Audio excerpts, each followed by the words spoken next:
This hunk of garbage is what Jeep calls the gas tank skid plate for your Jeep JL. Yes, your Jeep JL that costs thousands and thousands of dollars.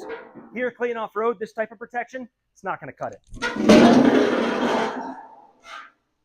This is our solution, complete with 3/16 steel, with boat side frame rail protection that utilizes the OEM mounting points.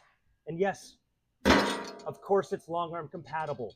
So yeah, these look pretty sick on the ground, but let's see what they look like installed.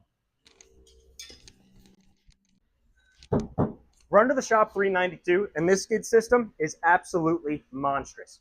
Maximum clearance at the rear differential and drive shaft, beefy support brackets all the way around, and countersunk hardware, of course, because we don't want you getting hung up on those pesky rocks and features.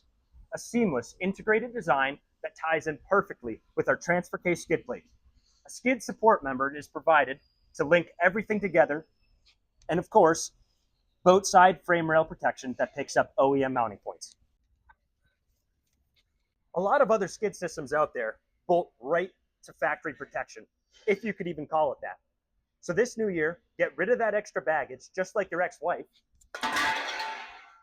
Because would you rather have that or this?